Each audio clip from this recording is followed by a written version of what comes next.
Hello, Star Lovelies. It's a great time to be a soul. Today we're talking about... You're talking about the magic triangle of possibility. When I say that the stars are conspiring for our success, I mean it. We need this now more than ever.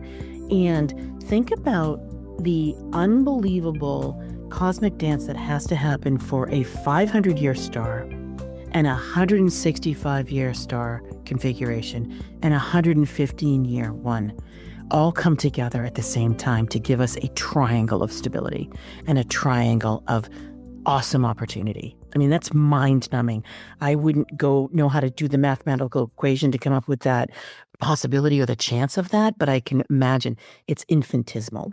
And here we are, between 2024 and 2028, we have this gorgeous outer planet star configuration that helps us in ways that I don't know if we're ever going to be able to know.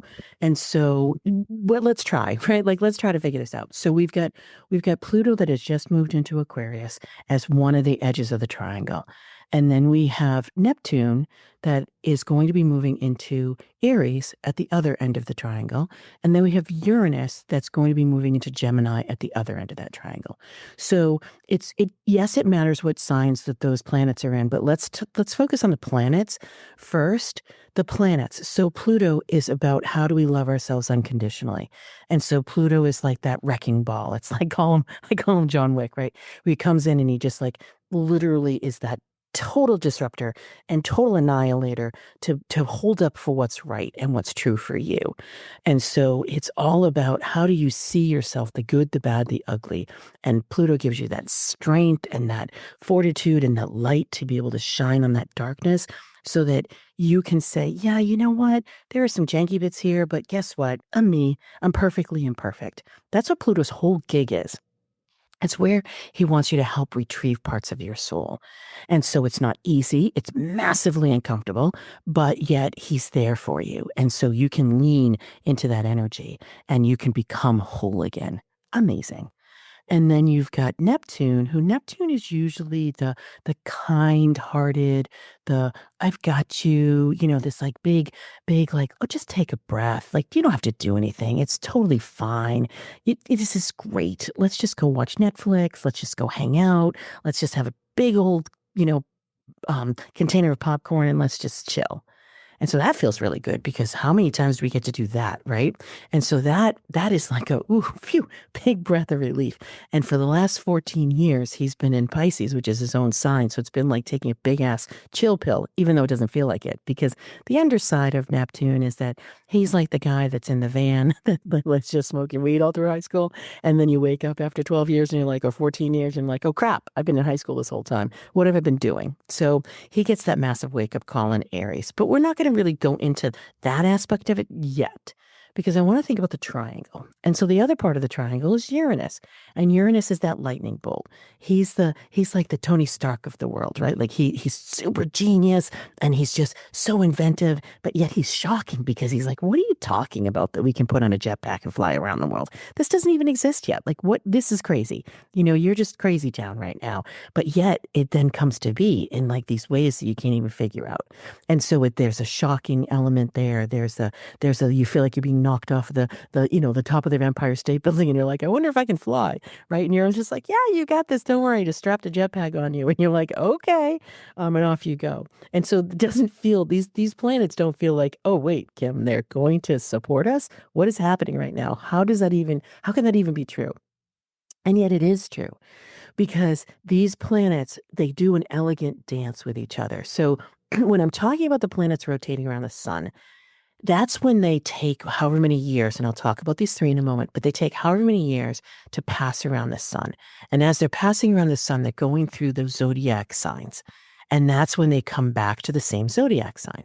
And so with Pluto, we've been talking since the middle of 2023 about how Pluto's moving into Aquarius. And so Pluto went back and forth for 18 months, finally settled in Aquarius in November 19th, 2024.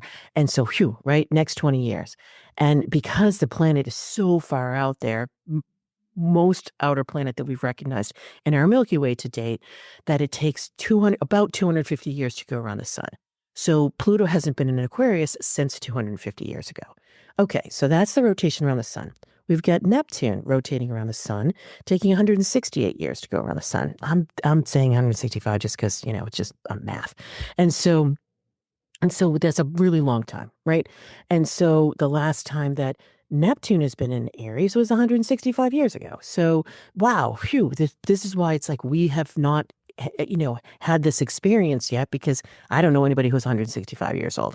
And so there comes Neptune zipping around the sun, and he's coming back to Aries on March 30th of 2025. He's going to then retrograde and go back into Pisces for a few months at the end of the year, and then go back into Aries and settle there for another 14 years.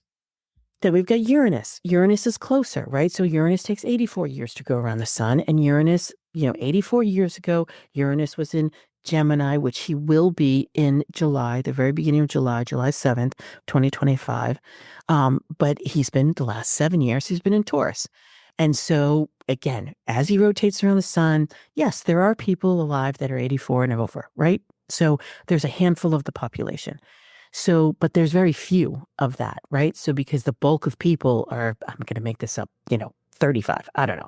And so as you look at population statistics, there's less than 10% that would have experienced Uranus in Gemini the last time, which was 84 years ago, right? So there's a newness. This is where I've been talking about, like, holy crap, this is the first time in our lifetime that we've experienced these outer planets, and of which there were 5 changing signs in 2025 in a 9-month period. That's already unprecedented. We are already in completely uncharted territory. But now we've got this triangle that these outer planets are forming. And this is mind-blowing, because that beautiful, like, we just went to the points at the end of the triangle, but if you go within the triangle itself, you're looking at the lines and the sides of the triangle. So the sides of the triangle, when we see, the first one that we want to look at is Uranus and Neptune. And so there's this beautiful 165-year cycle that they go through, and the stars not only rotate around the sun, which is what I just talked about, with that 250, that 165, that 84 years, each one of those, Pluto, Neptune, Uranus, they come back to those zodiac signs again. That's the planet rotating around the sun. The planets also rotate around each other, and they have aspects with each other, just like the sun and the moon. So if you think about the sun and the moon, at the start of their cycle, it's a new moon. And it's a 28-day cycle, right? So sun and moon come together. It's called conjunct. They blend. When you think of the moon, it's like a new moon, new beginnings. We set intentions. Wow, this is crazy. For 2 weeks, it then waxes, it grows, the energy expands, and then they get to the full expression. So they're in opposition. And then they wane for 2 weeks. So you get to release and you get to let go to create space for the new again. The planets do that together too. I know, mind-numbing to think of the dance that's happening in the cosmos. So each one of these planetary connections with these triangles have been expressing themselves with each other the whole time we've been alive. And so for Uranus and Neptune, they came together like the new moon in 1993 to begin a 165-year cycle. So crazy, right? Like, that's kind of crazy to think about. And their whole cycle is about the quest for freedom. So they're working to help us have this ability to feel free. And so, that's interesting. And we're at this, right in this triangle that I'm talking about. It's called a sextile. So it's that first angle that they hit, that they start to stimulate each other. They start to grow together. They start to say, ooh, I'm going to amplify you so that we can actually make this come true. So this is the first angle that we're hitting in this cycle for them. The next cycle that we want to look at is even more mind-blowing, because it's a 493-degree cycle. That's why I'm rounding it to 500 years. So that's between Neptune and Pluto. And that's all about a pioneering spirit. And Neptune and Pluto came together in 1891 to start this cycle. And the cycle will go for 500 years. We're just hitting the first big expression of this configuration for them. However, it's such a big, long-term expression of their cycle. It's 500 years, it's half a millennium. So that this sextile has been really going on since 1947 and will continue until 2032. And we've hit certain expressions of it, but now we're going to hit exact. So that's crazy to think about. Our minds, they don't even know if we can comprehend that at some point we're gonna have a world that every single one on the planet will have Neptune and Pluto sextile in their charts. Right? Like, that's just crazy. Then the third one, that cycle that we want to look at, is Uranus and Pluto. It happens to be the shortest one. It kicked off in 1966, and it's all about a spiritual awakening. And it's a 115-year cycle. So we're actually in the third part of that expression. We've gone through that first waxing sextile. We did that in the mid-90s. Then we went through the first square that just was shaking the earth crazily, and that was from 2012 to 2015. Think about what's going on the earth then. And then now we're at this, what is called a trine. It's this beautiful harmony. This is where this support comes in. These two planets are supporting each other.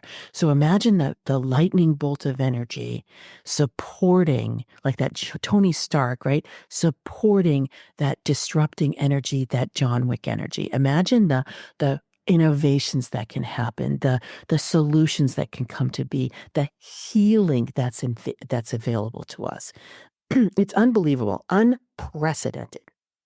And so when we're looking at what's going on in the world and we're feeling overwhelmed, or we're feeling like, how are we going to come to the point where we're going to have resolution? How's the earth going to come together? What's going to happen with climate change? What's going to happen to us? Like, should I have children? Should I not have children? How are my grandchildren going to be able to survive? Like, this is real.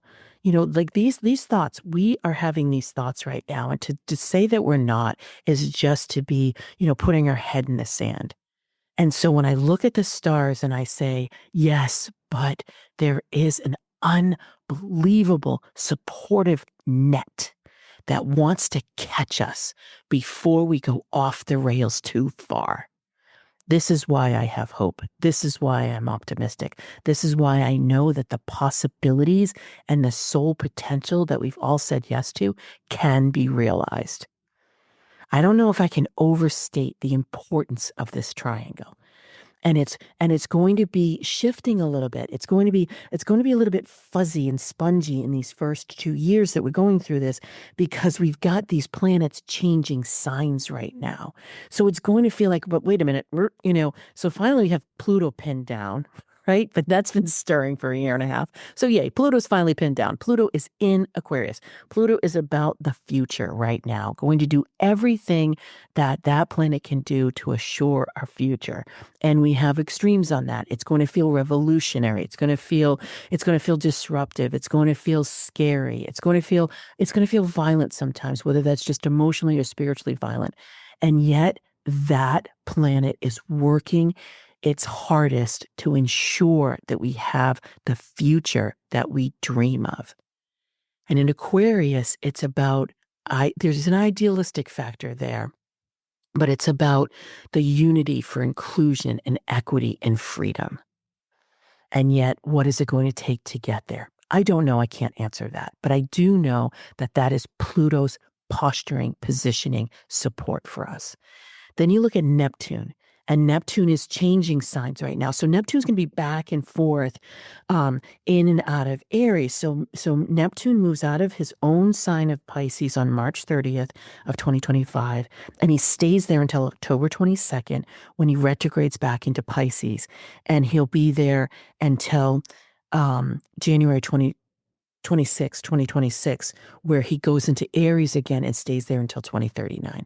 So you don't need to know the dates, just kind of get a feeling like, okay, we're going to get this massive wake-up call, and it's going to feel very fiery, and it's going to feel like, holy crap, the rose-colored glasses come off. What the hell have we been doing for these last, decade and a half, these last 14 years?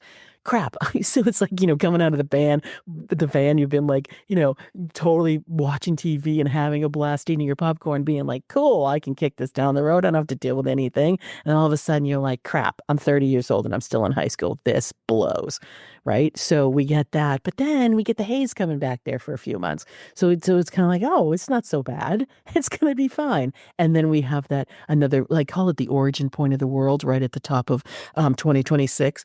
He meets with Saturn. We're going to talk about that at a different time. But Saturn's going to be the guy. He's like the hall monitor, making sure that we actually taking the steps that we need. So this is another. It's beyond the triangle. I'm not going to talk about it right now, but this is another reason why. Okay, guess what? We can do this. It's not going to feel awesome, but we can do this. Well, I'm going to be truthful. It's going to feel like crap, but we can do this. And then you get Uranus changing signs. So Uranus is in Taurus right now. He's going to be in Taurus until July 7th, 2025, which he then goes into Gemini, again, that 84 years. But then he only stays in Gemini until November 8th, 2025, where he goes back into Taurus until April of 2026, where then he stays in Gemini until 2032. So this is why I'm saying it's spongy. It's going to be a little confusing. It's like, wait, we've got this new energy. Okay, feels new. Holy crap. It feels like, I don't know what this is. It's very unfamiliar. No one alive has, dealt with it. And then it's like, oh, wait, here you go, old friend. I know you. I'm going to be comfortable for the next few months. And then I'm going to be confused again because it's going to come back. So that's where the sponginess comes in. So this is why I've been saying to everybody, and anybody who's been following me, I just keep apologizing for using the word and overusing the word, to be unwavering. 2024 was super edgy, and it was teaching us to fill ourselves at the core, to really put choice and prioritize and winnow down so that we can travel more lightly, so that we can be really galvanized and directed and going on the right trajectory of aligning with our soul mission. Soul's going to win, by the way, always, hands down, always. Poor mind thinks that it's going to win. It's not. It should take a backseat right now. But the soul is here to say, yes, here I am. And this is the right direction. And this is where you want to be going. And this is how you want to travel. That wasn't easy, because you had to give up stuff that your mind was really attached to. But yet when you've done that and you've shed that, we can then come into this energy of the sponginess and the confusion and the overwhelm that's out there in the world as we're grappling in how to realize the full potential of why we're here. And each individually, and then as a collective. And so we have that future orientation with Pluto. Uranus is future orienting. And when he's in Gemini, it's like, holy Captain Crunch of all the ideas that ever came in the world is going to be available to us. But amazing solutions and innovations. We could tackle climate change. We could tackle immigration. We could tackle any geopolitical issue, any financial issue, any climate issue, any interpersonal issue, and any spiritual issue. It is ours for the resolution right now. Are we brave enough? Because Neptune is in Aries, and then Saturn is in Aries meeting it. And are we brave enough to actually do it? Well, we're going to find out. And so the stars super conspiring for us, which feels deliciously terrifying. And yet our souls know this. Our souls remember. Our souls have said yes to this. Our souls know that we are in the right place at the right time with the right people doing the right things.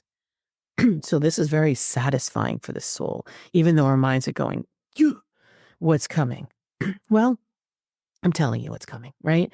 I'm telling you that this is amazing, supportive, and think of a triangle. It is the most stable structure. And these stars have been doing their elegant dance so that at this time of uncharted territory, we would have a place to go to gain energy, to gain bravery, to gain solace, to gain equanimity, to regain ourselves. And so I'm going to dive in, maybe even a little bit awkwardly, but I'm going to dive in to the intuitive success signatures and just give you the expression of how you're going to be energetically vibing with the triangle. And before I do that, I want to mention that I've written a 15-page article on my blog. And so we're putting that in the star notes, in the show notes. And so if you don't want to read the show notes, don't worry about it. You can go to kimwoods.com/blog blog, and it will be right there. It's going to have magic triangle in it. And so you can go ahead and you can read it. I give you all the energies for talking about the planets and their signs. I give you all the dates and all the information about those retrogrades. I give you all the information about what each cycle looks like. And I go through history on those so you can kind of get a feel for yourself. And then I do have all these intuitive success signature tips in there too. So go ahead and read that. If you're looking for more, you can bookmark it, you can print it out, kind of refer to it. But if not, no worries. That's why I do the podcast too. If you'd rather listen, just kind of have these words wash over you, kind of have them be in your kind of auric imprint. But to go into the intuitive success signatures, if you don't know what yours is, go ahead and take that 12-question quiz. Almost 203,000 people have taken it. It's at your starmaptosuccess.com. Find out your signature, and it helps you determine whether you're going and entering the world through your mind or through connection or through action. And so let's go through those tips and the expression of the energy for you by signature. So I always start with a wise strategist. And the wise strategist, you've been really, really susceptible to the changes that have been in the air and the changes that are coming. You don't actually adore the airy energy of Gemini, the airy energy of Aquarius, the fiery energy of Neptune. You've loved the earthly energies that have been in place, and now they're going away. And so you're going to be really pressed, and there's going to be a lot of tension within yourself if you don't let go of having to know every single thing. Think of the 80-20 rule. Really embrace okay, I'm not familiar with that yet. Let's see what's coming. You have great instincts, and going into intuition is going to really help you. So anything you can do to move into your body's knowledge and your wisdom and your heart's wisdom and that instinct that you have is going to benefit you, because your mind is not going to be your best friend for the next handful of years. For you, intuitive visionary, you're exactly in the right place. You're like, holy crap, so glad that people are finally catching up. I've always been about 20 years ahead, and now people are like saying to me, wow, you said this 10 years ago, or you've known this for so long. And I can't believe we talked about this before anybody else was talking about it. So for you, intuitive visionary, you have two choices. One is you can stand in your power and say, okay, I'm going to stand in my knowing right now, and I'm going to help galvanize others so that they can catch up to me. Or you can continue, there's no right or wrong here, or you can continue to be that future and really orient yourself and go out for the next 20 years and see what's going to happen. It depends on what it is that you want to do, but you have the opportunity to do either or.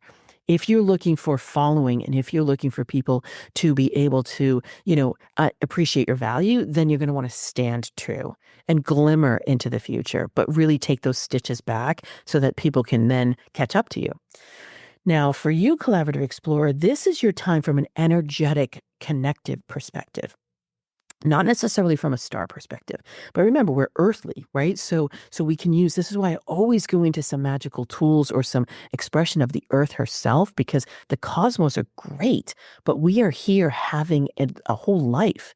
And so there's that as above, so below, but there's also the as below, so above. So we get to stand in our strengths and say, yes, but this is how we're directing this energy. And that's what you are, Collaborative Explorer, being the true leader that you actually are, and being bold and letting that Aries and Neptune really guide you about how it is that you want to stand up and be true to you. Perfect for you. Again, uncomfortable, but really perfect, because you are at the right time here on Earth to be able to help usher people.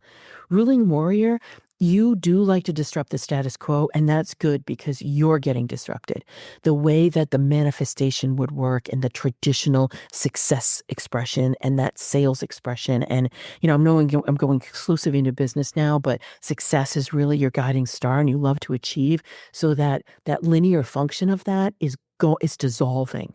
And so that doesn't feel comfortable. But when you stand up and you say, yes, this is a very disruptive time right now, and I understand and appreciate disruption, follow me, that is perfect for you. Creative superstar, this is really difficult. You're moving out of this beautiful 14 years of having creativity at your fingertips. that gorgeous, earthly, feminine, watery expression that the stars were in was it was nirvana for you, manna from heaven, and now most of it's going away. So there's good news, bad news here, though, because even though most of it's going away, you can adopt and know that you are creation itself. And when you own that, now you can say, I'm going to use these fiery energies to be able to be that Pied Piper that I naturally am, to be that leader in the audience and be that influencer, not in that social media tense, but in that way that people just adore you, and you can help others understand how creativity works and how the divine feminine is here on the earth, and how we are operating in spirals now, and that the schedule and the calendar and the linear functions no longer work. So people are finally catching up to you on how it is you do things. If you give them glimmers around how you do that, you will just beautiful from a value perspective for you. And then for you, loving alchemist, you seem the least affected by these changing stars. However, when you take that adoption of what's going on in the earth and understanding earthly power and what's happening up in the cosmos and how, like heaven meets earth here, and how the unification of that as above, so below come together, you really step into your power, and other people can see that power and can see how unwavering it is, and it becomes intoxicating.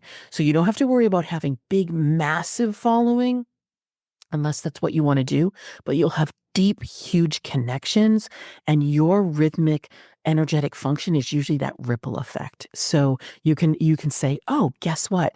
I can stand in this group of, I'm just going to make up a number, 21 people, and those 21 people will then affect, 200 people, and those 200 people will then affect 4,000 people. So that's going to be your best equation. So the bottom line for this magic triangle is we are in an unprecedented time in history, but it's one that you've chosen to take a part of. So embrace your role in ushering the world into the new era. It's time. The stars have done an amazingly elegant, infinitesimally opening for us. And so we can have this incredible support and power, and we can choose to show up in bold ways and open ourselves up to invention, but yet still have empathy for ourselves and others. And that can be an amazing rising tide for us to usher in the world. So we have all chosen to be here at this time, in this place, doing these things with these people. So our souls are singing right now. And so let's give our mind the salve that it desires, and let our soul and our hearts lead the way. And as always, thank you so much for listening, for subscribing, for rating, reviewing, for sharing with others, so that we can create this momentum that our souls know we're ready for. So happy, happy soul tidings. Until next time. Thank you for listening, and stay tuned for more ways to use the stars strategically to align with your soul purpose, reclaim your power, and increase your prosperity. Please rate and review your favorite episodes, and remember to check out my website at kimwoods.com for my latest forecasts, articles, and offerings. To find out your intuitive success signature, take my 12-question Do You Know, Like, and Trust Yourself quiz and find out how you're living your stars at yourstarmaptosuccess.com. I've so enjoyed our time together, as it's filled with the power of the stars plus strategy to clear the pathway to your success. Until next time, happy soul tidings.